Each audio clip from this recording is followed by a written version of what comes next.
皆さんこんにちは、ふうみんです。実は私はですね、免疫力が低いとされる持病を持っているんですね。こちらは甲状腺と呼ばれる機能から免疫ホルモンが出るわけなんですけれども、そのホルモンが少ないということで甲状腺機能低下症という橋本病という病気があるんですけれども、このコロナ禍でいうとどちらかというと私たちのようにというか私のように免疫力が低いよりかは免疫力アップさせたいんですけれども、結果的にですねこの甲状腺ホルモンというのが関係しているので、この甲状腺のホルモンにですねあまり良くない影響を与えないために日頃から気をつけている、食事だとか運動だとかその他のポイントについてですねお話ししていきたいと思います。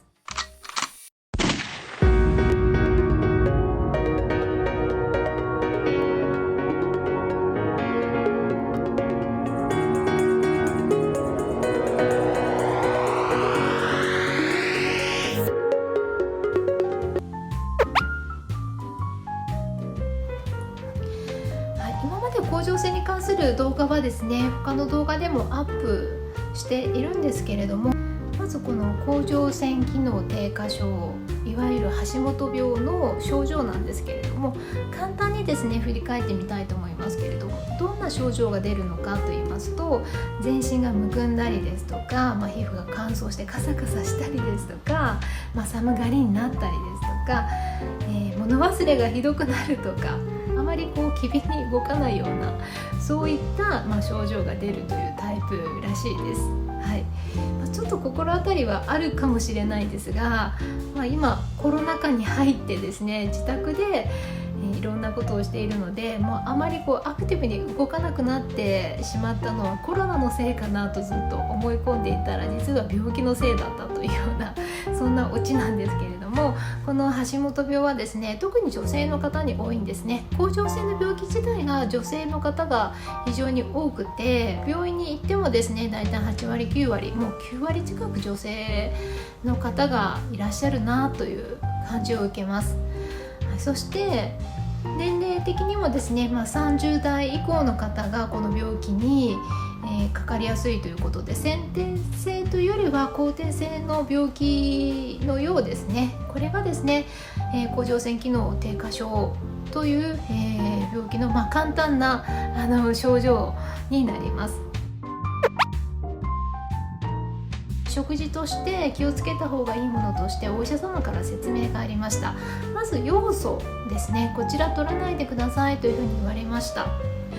要素ってどんなものに含まれているかなというふうに考えたり検索したりすると、まずはイソジンのうがい薬とかがですね要素たっぷり入っているんですよね。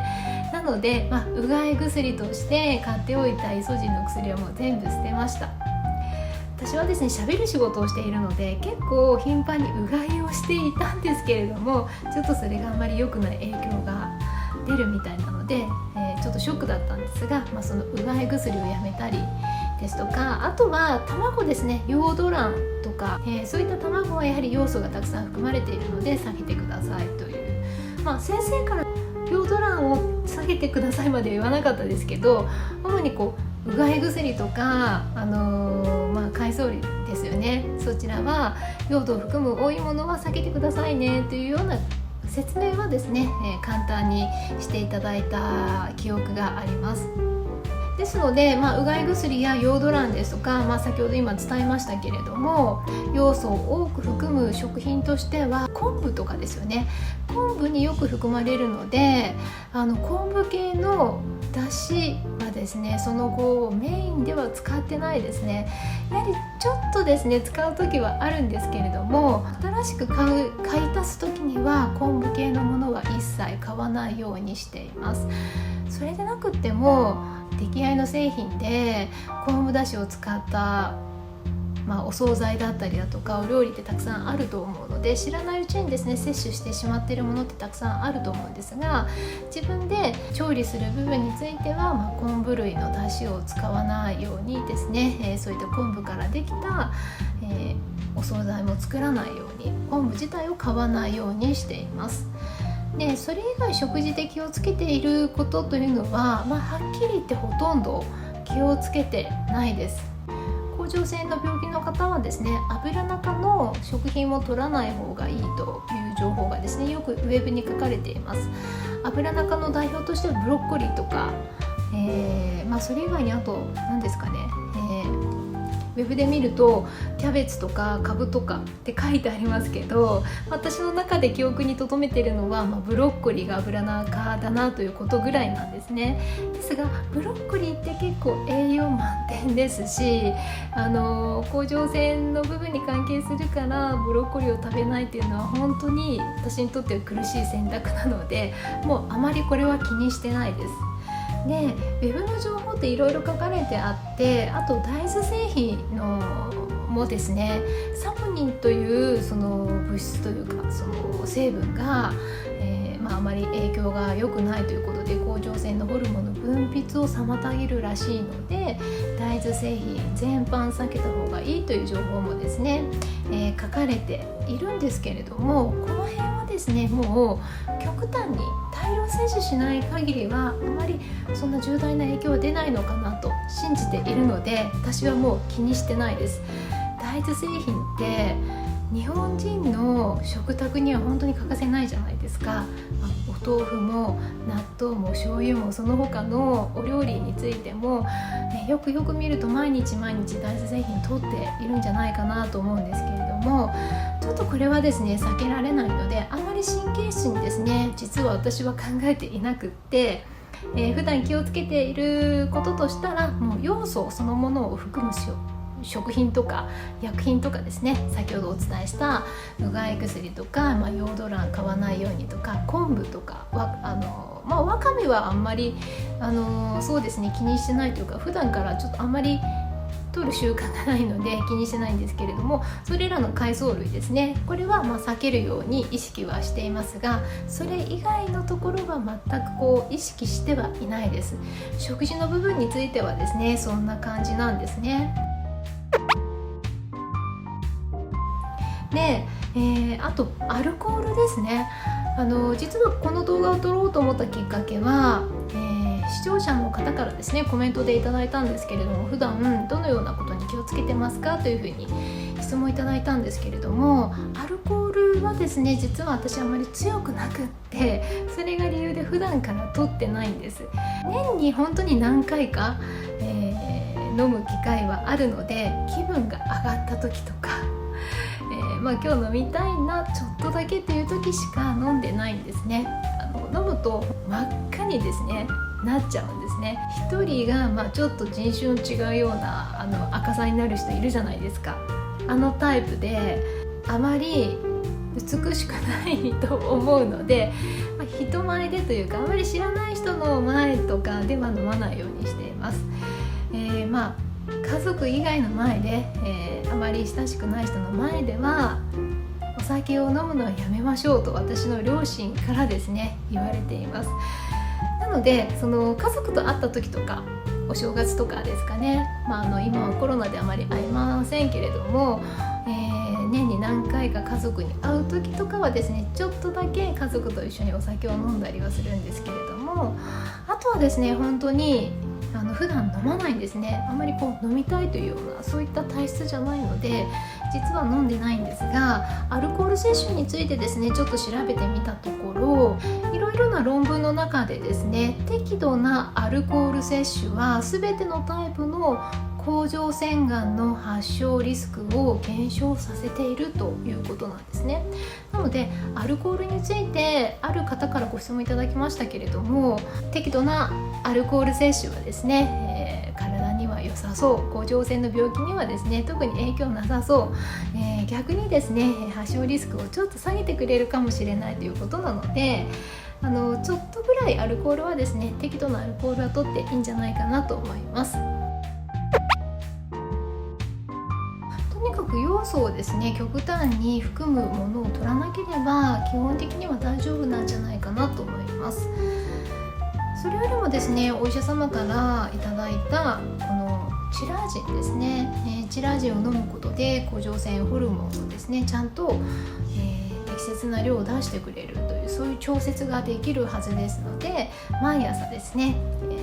起きてから何も胃に入ってない状況でお水でこのチラージンのお薬を飲むと一番よく摂取されるとお医者様から指示がありましたので、この、指定されたお薬をですね忘れずに、